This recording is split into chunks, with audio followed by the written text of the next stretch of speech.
नमस्कार, मैं हूं नीलू। तो सीरिया में जिस तरह के हालात बन रहे हैं, अब इसको लेकर बहुत सारी बातें सामने आ रही है। अगर इजराइल की बात की जाए तो कहा जा रहा है कि बहुत जल्द इजराइल जो है वो ईरान पर बड़े हमले की तैयारी में है।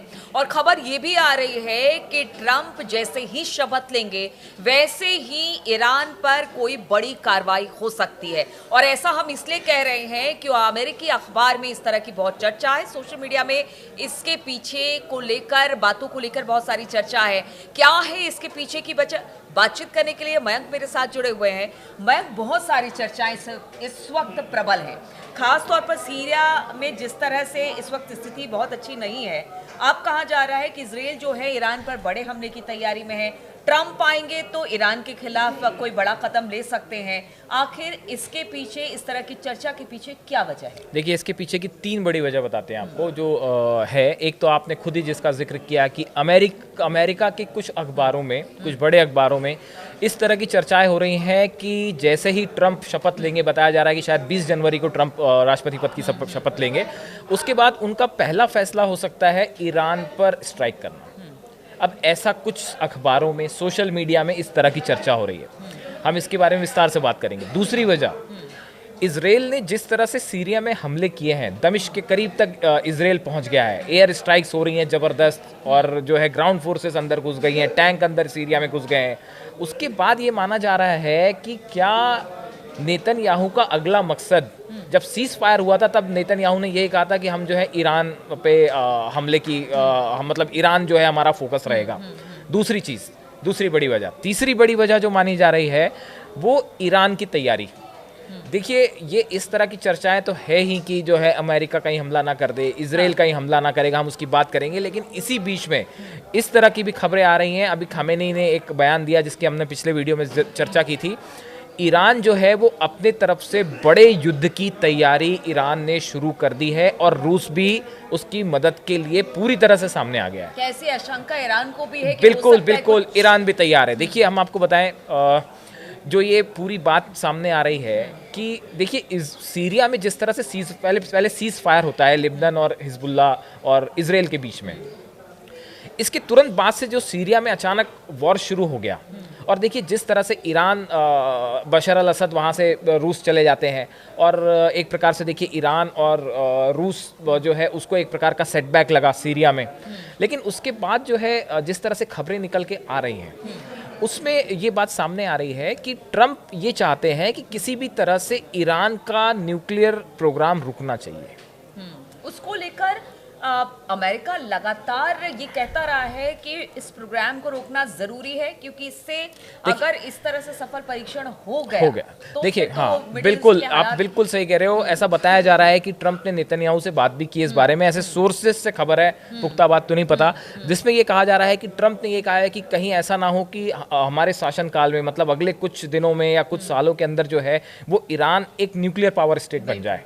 और ऐसा करने से रोकना बड़ा मकसद है इजराइल का भी और अमेरिका भी। देखिए, अब तक लाख कोशिश के बाद भी अमेरिका और इजराइल जो है वो ईरान का न्यूक्लियर प्रोग्राम नहीं रोक पाए, इसमें कोई शक नहीं है। और दूसरी बात जो है, अमेरिका और इजराइल दोनों को ये चिंता सता रही है कि अगर जिस तरह से एनरिच्ड यूरेनियम ईरान के पास जमा हो रहा है, इससे बड़े परमाणु हथियार बनाने की क्षमता अगर ईरान के पास आ जाती है, या हो सकता है आ भी गई हो, इसको लेके भी बड़ी चर्चाएं हैं, तो उसके बाद जो है ईरान से युद्ध करना, उसको हराना या उस पर दबाव डालना, और पुतिन साथ में खड़े हैं, ये बहुत मुश्किल हो जाएगा। अब देखिए, अभी जिस तरह से ईरान ने हमले किए इजराइल के ऊपर, जो फतेह-1 मिसाइल से हमले हुए थे, और कहा जा रहा है कि शहाब-3 मिसाइल जो है इससे ईरान ने हमले किए थे, इसके बाद पूरी दुनिया ने देखा ईरान की मिसाइल ताकत क्या है। जब 180 मिसाइल्स कुछ मिनटों के अंदर इजराइल पर फायर हुई, और जो आसमान में जिसके नज़ारे देख रहे थे, सब देख रहे थे, और जो गिर रहे थे, तो उसके बाद जो है ईरान की मिसाइल पावर पे जो है, कैपेबिलिटी पर किसी को कोई अब डाउट नहीं है। चीन की तरफ से समर्थन है, नॉर्थ कोरिया की तरफ से समर्थन है, रूस की तरफ से समर्थन है, तो ये बात तो खत्म हो गई। अब सवाल है न्यूक्लियर प्रोग्राम का। ये बात खामेनी भी अच्छी तरह समझते हैं कि जिस तरह से सीरिया के अंदर इजराइल घुसा है, इसके बाद कहीं अगला कदम ईरान तो नहीं है। क्योंकि सीज फायर के पहले ये बात साफ कर दी गई थी, आईडीएफ की तरफ से भी कहा गया था कि भाई हम जो है ईरान पे फोकस करना चाहते हैं। और उसके बाद अब सीरिया में जो हो रहा है, देखिए सीरिया में तो एक बड़ी विचित्र स्थिति है। यहाँ पे तो अभी ये तय नहीं हुआ था कि अगला बशर अल असद को हटाने के बाद अगला जो है नेता कौन होगा, और सब तरफ से स्ट्राइक हो गई, 6 देश एक साथ वहाँ पे बमबारी करने लग गए। तो ऐसी स्थिति में अब ये आशंकाएं हैं कि इजराइल का अगला टारगेट क्या ईरान है, और दूसरी चीज हिजबुल्ला जो है, हिजबुल्ला आप देखिए सीरिया अब भी हिजबुल्ला के ठिकानों पर अभी बमबारी कर रहा है।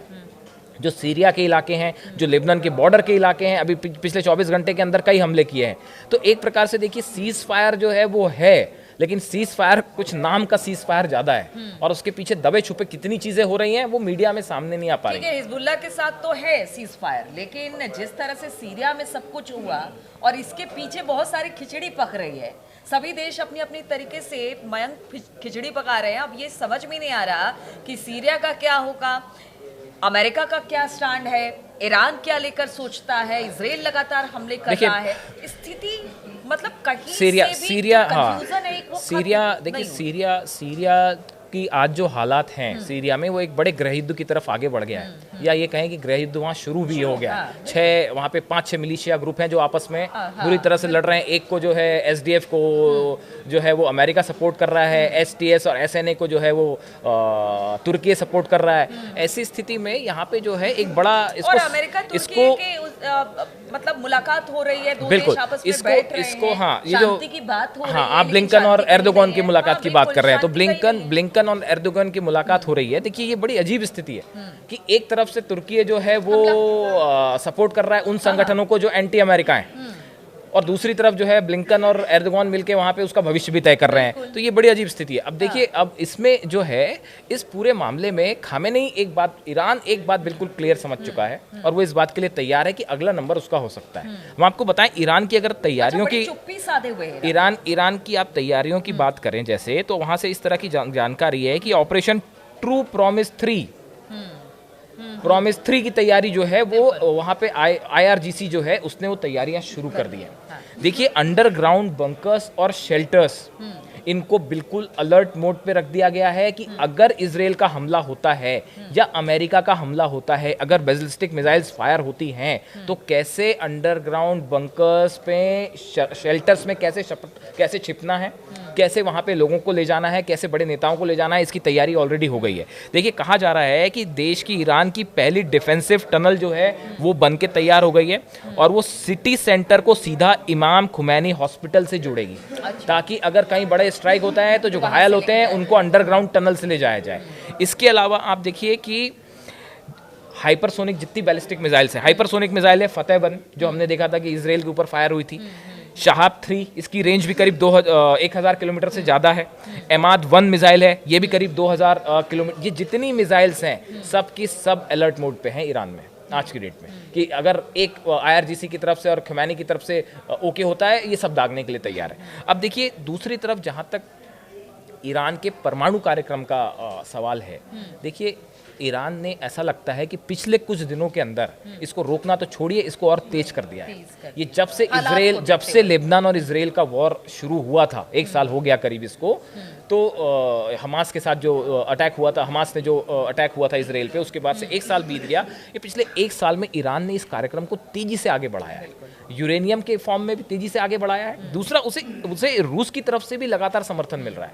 आप देखिए चाहे F-35 और शायद यही वजह है मयंक, इंटरनेशनल प्रतिबंध की बात लगातार होती रही है ईरान को लेकर, लेकिन इसके बावजूद वो रुका नहीं है। यानी कहीं ना कहीं बैकअप बहुत तगड़ा है रूस का उसे। लेकिन एक जो बड़ी इंटरेस्टिंग चीज निकल के सामने आ रही है वो ये कि जो ट्रंप चाहते हैं, ये बहुत ही दिलचस्प है, रोचक है। ये ट्रंप ये चाहते हैं कि ईरान का न्यूक्लियर प्रोग्राम रुक जाए। अब इसके लिए या तो समझौता हो जाए या हमला करना पड़ जाए, लेकिन हमला करने की स्थिति में वो ये नहीं चाहते कि अमेरिका की फोर्सेस ईरान भेज दी जाएं।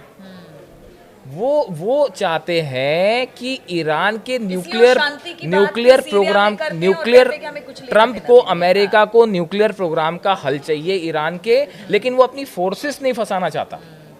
ये बड़ी इंटरेस्टिंग बात है। देखिए जो इराक में हुआ, जो अफगानिस्तान में हुआ, उसके बाद अमेरिका जो है वो ये बात समझ चुका है कि दूसरे देशों में सैनिक उतारना जो है वो बड़ा खतरनाक होता है।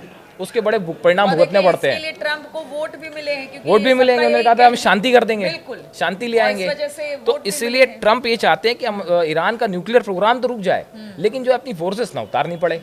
तो अब हो सकता है कि इजराइल के थ्रू कुछ किया जाए। क्या इजराइल उसके न्यूक्लियर ठिकानों पर हमला करने को तैयार होगा? लेकिन अगर ऐसा कुछ हुआ भी, अगर पहले तो समझौते की कोशिश होगी, बनाने की कोशिश होगी। अगर खामेनी ईरान तैयार हो जाते हैं, हो सकता है कि रूस, पुतिन और ट्रंप के बीच की कुछ दोस्ती जिसकी चर्चाएं हैं वो काम कर जाएं और खमेनी अपने इस प्रोग्राम के लिए रुक जाएं। लेकिन जो हालात पिछले 1.5-2 साल में रहे हैं इजराइल और ईरान के बीच में, उसके बाद एक दूसरे पे विश्वास करना तो बड़ी दूर की बात है। तो ईरान का न्यूक्लियर प्रोग्राम समझौते से रुकेगा, ये तो ना ट्रंप को बात हजम होने वाली है और ना ये नेतन्याहू को। तो चलिए देखिए, समझौते से क्या ईरान का परमाणु प्रोग्राम रुकेगा या फिर बड़े हमले की तैयारी में इजराइल और अमेरिका ईरान पर है। ईरान भी पूरी तरह से चाक चौबंद व्यवस्था अपने देश में किए हुए है कि अगर हमला होता है तो उनकी तरफ से भी उसका जवाब दिया जाएगा। तैयारी देश में कर ली गई है ईरान में, और इसके लिए अब पूरी तरह से सभी देश बिल्कुल कहते हैं कि अपने अपने तरीके से तैयारी कर चुके हैं। अब ये तैयारी या समझौता या फिर युद्ध क्या होता है, इस खबर पर लगातार हमारी नजर बनी रहेगी। आप बने रहिए हमारे साथ।